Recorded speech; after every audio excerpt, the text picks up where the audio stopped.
Bismillahirrohmanirrohim. Assalamualaikum warahmatullahi wabarakatuh.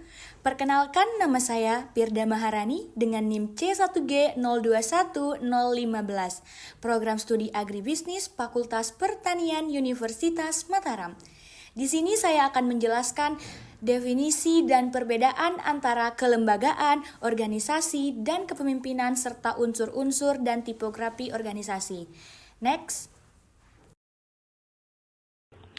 Baik, yang pertama di sini yaitu latar belakang. Suatu kelembagaan yang baik akan dapat meningkatkan investasi dan mempercepat kemajuan teknologi suatu bangsa. Acemoglu dan Robinson tahun 2020 secara eksplisit menyebutkan, kelembagaan menjadi sumber terpenting yang menentukan suatu negara atau bangsa gagal dan maju perekonomiannya. Manusia adalah makhluk sosial yang cenderung untuk hidup bermasyarakat serta mengatur dan mengorganisasi kegiatannya dalam mencapai suatu tujuan, tetapi karena keterbatasan kemampuan menyebabkan mereka tidak mampu mewujudkan tujuan tanpa adanya kerjasama. Hal tersebut yang mendasari manusia untuk hidup dalam berorganisasi. Beragam kepemimpinan yang dibuat oleh setiap pemimpin di dunia ini, cara dan pandang mengenai suatu permasalahan menjadi daya dari kepemimpinan seseorang. Maka tidak bisa dielakkan lagi kalau menjadi seorang pemimpin memiliki tanggung jawab dan peran yang sangat berat. Tetapi itu semua bisa diatasi bila ia memiliki cara dan strategi yang baik dan sesuai dengan kondisinya. Baik, di sini saya akan menjelaskan definisi yang pertama yaitu kelembagaan. Kelembagaan dalam konteks sosial adalah struktur atau sistem organisasi yang berperan dalam menjalankan berbagai fungsi tertentu dalam masyarakat. Kelembagaan bisa terbentuk dari berbagai bentuk termasuk lembaga-lembaga pemerintah, lembaga swadaya masyarakat, lembaga pendidikan, dan lain sebagainya.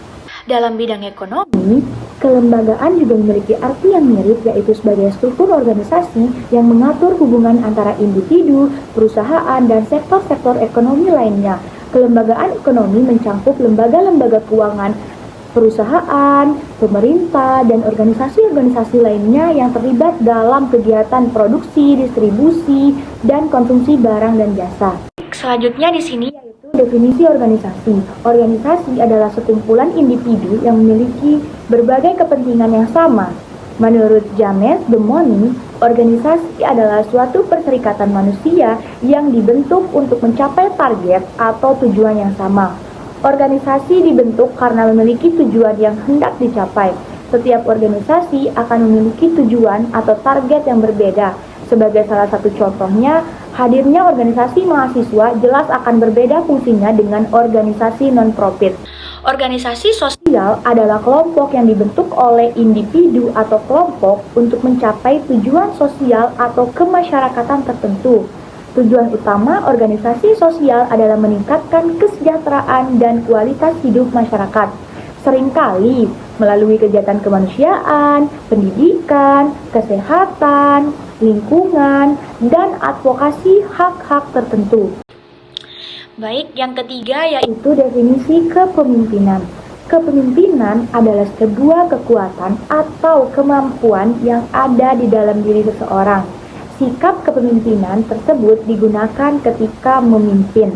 Salah satu pengaruh yang ditimbulkan dari sikap kepemimpinan tersebut adalah dapat memengaruhi seseorang.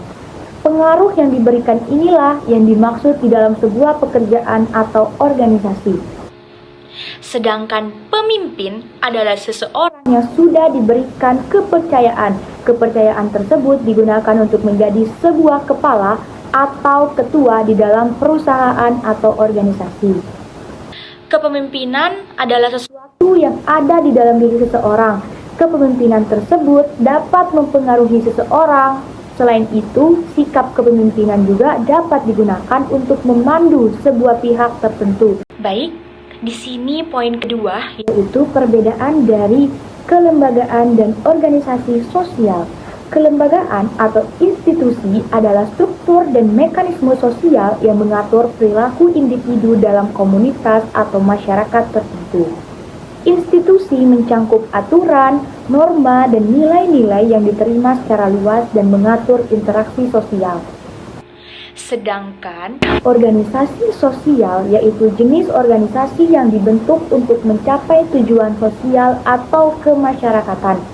Fokusnya adalah pada peningkatan kesejahteraan masyarakat dan lingkungan sekitar, bukan pada keuntungan finansial. Kemudian, unsur-unsur lembaga atau kelembagaan. Unsur-unsur pada kelembagaan adalah komponen-komponen yang membentuk dan mendukung keberadaan serta fungsi dari lembaga tersebut.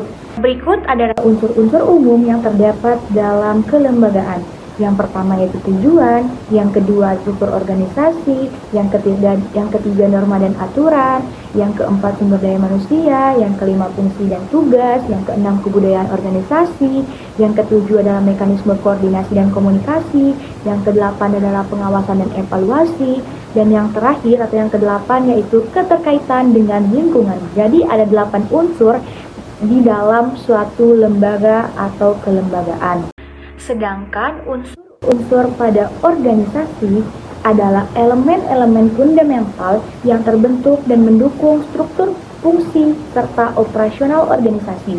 Adapun unsur-unsur pada organisasi yaitu yang pertama tujuan, yang kedua struktur organisasi, yang ketiga sumber daya manusia, yang keempat sumber daya material dan finansial, yang kelima kegiatan dan fungsi, yang keenam itu norma dan aturan, yang ketujuh itu komunikasi, yang kedelapan kepemimpinan dan manajemen, yang kesembilan itu pengawasan dan evaluasi, dan yang terakhir atau yang kesepuluh yaitu budaya organisasi.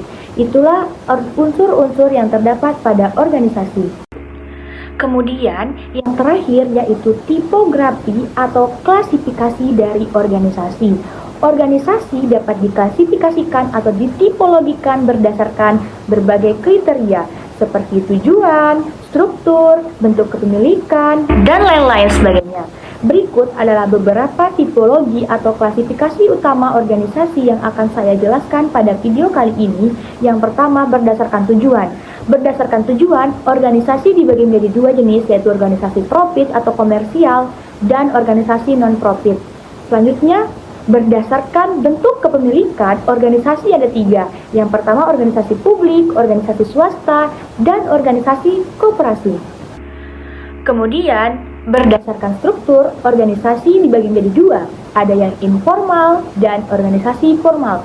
Berdasarkan sifat keanggotaan, ada organisasi terbuka dan organisasi tertutup. Kemudian yang terakhir, berdasarkan ruang lingkup operasional dibagi menjadi 3 jenis. Yang pertama, organisasi lokal, organisasi nasional, dan organisasi internasional. Sekian yang dapat saya jelaskan pada pertemuan kita kali ini. Saya, Firda Maharani, memohon maaf apabila ada kesalahan dalam penjelasan materi. Lebih kurangnya saya mohon maaf. Wabillahi taufiq wal hidayah. Wassalamualaikum warahmatullahi wabarakatuh.